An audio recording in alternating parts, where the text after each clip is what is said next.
This is a reading from the Autobiography of Maria Valtorta.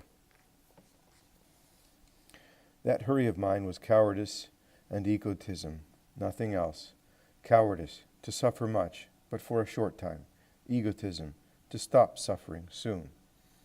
The desire for heaven does not suffice to justify this hurry, especially when we have offered ourselves as victims. The Redeemer did not speed up the final solution of his martyrdom by an instant. A single sword thrust immediately after the abominable kiss would have been more comfortable for him as well. It would have avoided so many torments and removed at once the memory of that kiss, erasing it with blood, that kiss which must have filled Christ with disgust, like the cold, sinuous crawling of a snake on living flesh. But Jesus accelerated nothing. He lived out all those hours of torture, split up into minutes of such intense agony that each minute amounted to an hour. He underwent all the tortures, one after another, in a rosary of insults, punches, blows, spitting, and rushes through the mob drunk with hatred, forcing him here and there, sadically unaware, with the humiliation of being stripped and dressed as a madman and a farcical king, with the torment of pitiless flagellation and the cruel coronation, with the superhuman exertion of the uphill road, under the weight of the cross, and in those conditions, up to the peak of Golgotha, with the atrocious crucifixion and the tremendous agony. A little victim, whose afflictions are nothing compared to the Master's, must not be in more of a hurry than he. Every moment of those tormenting hours was a pledge of salvation for numberless ranks of souls, and for this reason Jesus, if he had been able to, would have prolonged his torments so that not even one of his poor wandering brothers and sisters would perish after his death. A little victim must be happy to see her agony prolonged, offering every additional hour for a new aim, possessing a single denominator, to save another soul. My good Master instructed me in this sense, for if the Father had withdrawn in the hour of my Gethsemane over my agony, I had not Jesus' angel, but Jesus himself. I have him. My good Master instructed me that I should bless every additional day I lived out on the cross, because every day spent upon it could profit a soul. In his voice, which is soundless, but so audible to the Spirit, he told me, "Enable all your sufferings to bear fruit. Remember that you are here not for yourself, but for souls. And souls are not saved except through suffering. Give me souls, Maria." Then I replied, "Give me agonies, Jesus." And the pact was made, a soul for every new agony, and one that would really be saved, a soul consoled for every day of pain without agony. Since then I have desired agonies and days of acute pain. I have desired them with a measureless desire, endeavoring to increase my sufferings in 1,000 ways. There is a daughter of mine who still recalls how alarmed she was on seeing me smile when I felt the tremendous crisis which took me to the threshold of eternity coming upon me. I smiled, thinking that another soul was being saved.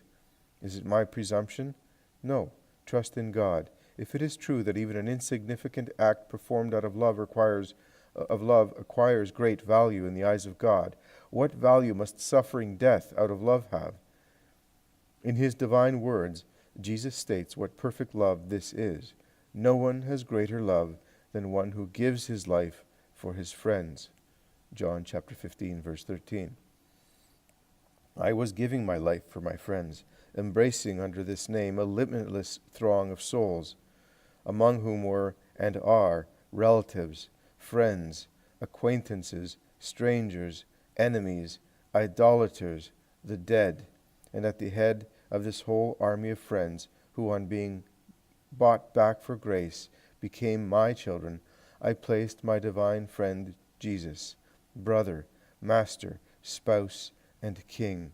One cannot have greater love for you, my ineffable joy, than to give one's life for you, so that you will triumph in hearts and your kingdom will come. One cannot have greater love, and if in my love there are human weaknesses which contaminate it and diminish its value, indestructible compassion, have mercy on me all the same. O merciful one, Do not look at my poor reality.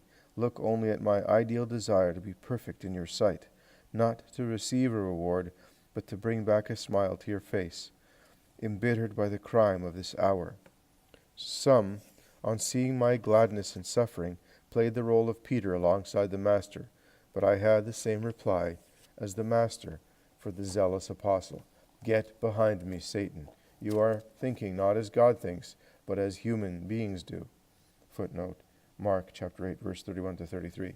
I did not use that formula exactly, for it would not have been very charitable, but, while softening it into a number of other words, I made it clear that if I was dependent, worse than a child, in all things held as I was by my mother's iron hand, which not even illness made gentler in my regard, I intended to preserve all my independence in matters of the Spirit, and these only God had the right to reign, and no one else.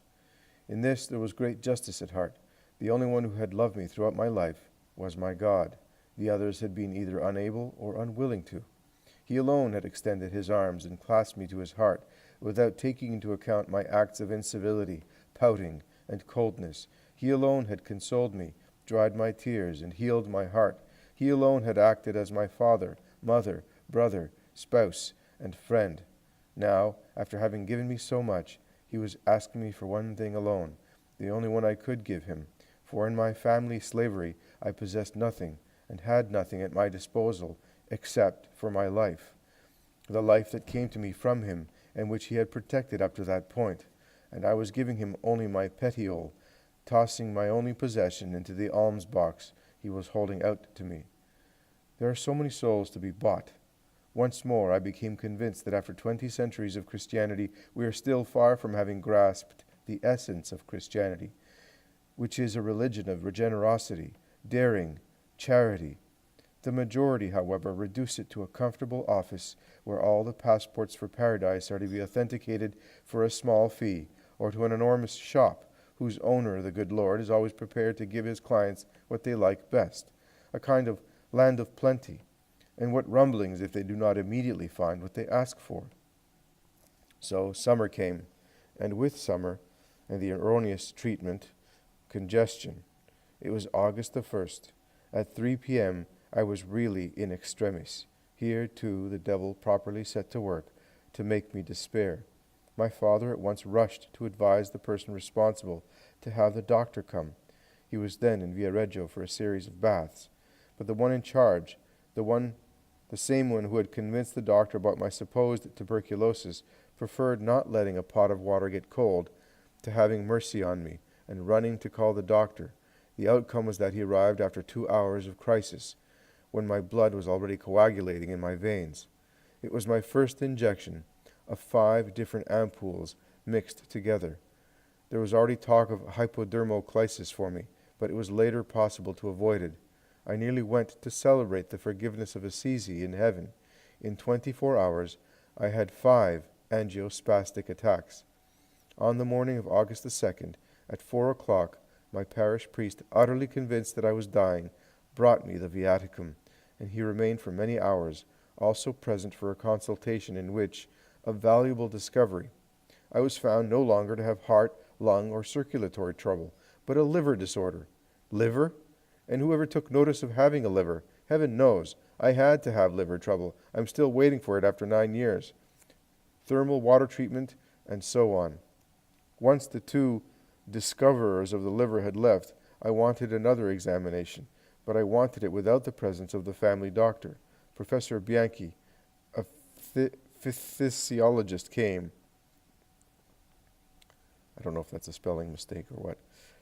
He excluded the liver and any form of tuberculosis, particularly pulmonary. He found only that with all the calcium administered, they had calcified my arteries.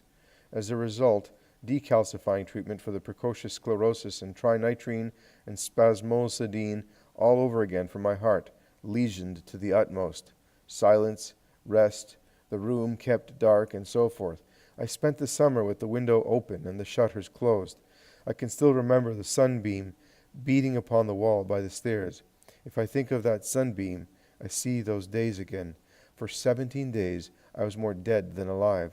Then the embolus dissolved and I improved a bit. Now I had to be watched over. My mother at once abandoned me to other hands. If I had had a daughter in that state, with a heart that could give in from one minute to the next, I would not have left her for an instant. She left me from the first night, during which I was watched over by a sister. The poor woman, she did her best, but perhaps accustomed to most patients eating and drinking at every moment, she continually disturbed me, asking if I wanted something to drink. The nights were later divided into shifts among my married and unmarried women friends, but I had them lie down on the other bed. It was enough for me to have them in the room. They slept. I spent the hours speaking with God and marking the time by the furious beating of my heart. During the day, a sister came to look after me. She was very good. The doctor obstinately maintained that either tuberculosis or hysteria was present. Analysis after analysis, and the tuberculosis would not make up its mind to pop out so as to please him. Test after test to establish hysteria, but neither did it want to show up to make him happy, and I suffered terribly. Another consultation with a surgeon. It's appendicitis. It should be operated on immediately. Boom. In 1920, the same thing had been said, and after 14 years, the appendicitis had still not appeared. I'm still waiting for it, and I live on raw salad, peas, and similar delights for an intestine which, according to the surgeon, is nearly perforated. Another consultation. It is a case of genital insufficiency. Boom, thrice over. I had never suffered in that sense. Insufficiency, of course. If anything, there was a tendency towards supersufficiency, but that had to be the breeding ground. There was no solution. Very comfortable for doctors to take care of women. What they are unable to classify by its proper name is called hysteria, and we are taken care of. Ovarian hormone treatment. The result, my heart remained the same, an ovarian inflammation leading to the tumor which gives me so much pain, and not only physical troubles. Then, since they had failed to hit the bullseye, ladies and gentlemen, it was time for a change. The physiologist came back once again, properly worked on by the family doctor. Oh, human inconsistency. He took back his entire diagnosis of a short time before, and whereas he had previously put me on water, fresh from the tap, and fruit juices for my pressure, he now ordered supernutrition. Whereas he had previously ordered complete immobility under pain of death, he now ordered me to get up and go to the pine wood. Whereas he had previously decalcified my arteries with all the nitrates possible, he now ordered calcium again without interruption, because there was bilateral tuberculosis. Boom, which, if not checked by supernutrition, air, movement, and calcium, would take me to the cemetery in 3 months. Boom, boom, amidst tremendous hemotipsies. Boom, boom, boom. It was September the 4th, 1934. Today is April 8th, 1943. I have eaten less and less, having not taken air except for what comes in through the window, have not moved about, have not ingested calcium, and I am here, waiting.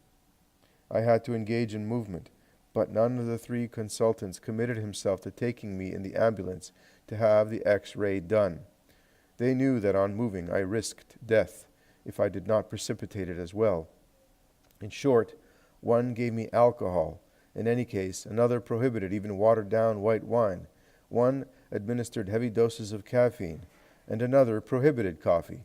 One fed me to excess, provoking crisis after crisis, and another put me on water and fruit juice, enough to drive you crazy. Finally, a professor came who was a friend of ours. "Why, who has given you all this stuff?" he exclaimed on seeing the pharmacy I had on my bedside table. "But they're mad. I'd throw everything into the middle of the street." An examination and the complete exclusion of tuberculosis, a serious myocarditis, definitely, and now an ovarian inflammation. Bed, complete repose, nutritious but very limited food intake, cardiotonic injections, and that was all. And then I'll see to finding the doctor you need. And he found him. This is my current physician. Footnote, Dr. Lamberto Lapi, cited on page 348, who has been treating me for 8.5 years, and who, if not a genius healing all maladies, is at least a good psychologist who understands the causes of ills. And this is already quite a bit for a patient, particularly for certain patients. With respect to my recovery, he has often stated for years, We can do nothing in this case. We are faced with forces stronger than medicine, which impede the slightest relief of the patient's condition, just as they impede her death. For in human terms, she should have died years ago, on account of both the violence of the maladies gnawing at her and the foolish treatment applied at the outset. I am not a convinced believer, but I surrender to the evidence of a miracle even greater than that of a cure. I do nothing. I merely follow the malady as best I can, because I feel that even if I accomplished the impossible, I would collide with a will which would annul my every effort. It's a good thing he understood. But the others, those who were just passing through, shall we say, like the consultants, also reached the same conclusion. If you are a believer, go to Lourdes or Loreto. Here the hand of God is present, and he alone can work a cure. It has often been proposed that I go to Lourdes or Loreto. My parish priest at the outset also suggested accompanying me there, gratis. But, though grateful to him, I refused. First of all, as I have already written, it would be a serious inconsistency. What has been donated is not asked for. In the second place, I renounce the grace of health which might be granted me in favor of another ill creature who is not resigned to infirmity. Every time there is a pilgrimage of patience or a solemn novena like the ones to Our Lady of Lourdes, St. Joseph, St. Anthony, and others, I say to the Lord, if I asked you, infinite goodness, would bring me, too, back to health, but I ask and beseech you, instead, to give someone else the health, or at least the relief from agony, which you would give me. May another enjoy it and give you praise. There are so many fathers and mothers of a family who are ill and needed by their children. Heal one of these. There are so many patients who despair over being such. Heal one of them. It is enough for there to be another creature who loves and blesses you. And I am content, much more than if I were to get well, or my agony were to diminish. Just think how lovely paradise will be for me, where I shall meet those who were healed through my renunciation, healed of physical maladies and of distrust or despair. Now I do not know who they are, but in heaven I shall know. My Lord himself will be the one who points them out to me, when clasping me to his heart. He says, "Come, blessed one, for I was ill, and you healed me." This blessedness, too, will certainly exist for those who renounce recovery to heal another. Not even a glass of water given in his name is in vain or goes unrewarded. What then will be the reward for having given the grace of health in his name to an ill brother? Oh, I am so happy when I suffer, very, very much. My mission is to suffer. Every time the doctor's compassion thinks up a remedy, and every time the compassion of believers utters prayers for my improvement, a more serious deterioration and more acute suffering are observed. In the economy governing the universe, everything has its reason for existence and its mission to carry out. The circling stars give us light and send forth astral forces influencing the fructification of lesser elements and the laws of the tides. The waters obey the eternal code, directing them to descend in rain and snow from the clouds which amass them to sprinkle the earth and form glaciers nourishing the rivers, which, flowing into the lakes and seas, sustain them with their substance and turn them into a kind of enormous reservoir from which the sun draws up the evaporating vapors to create new clouds giving rain. Fish, the quite dim-witted fish, serve to clean the waters as well as for human food. Birds serve to exterminate insects and for the spontaneous sowing of the flowers' needs. The trees, respectful of vegetable laws, robe themselves in leafy branches in the spring to provide an abode for nests and shade for man, or cover themselves with fruit to feed man and the good Lord's birds.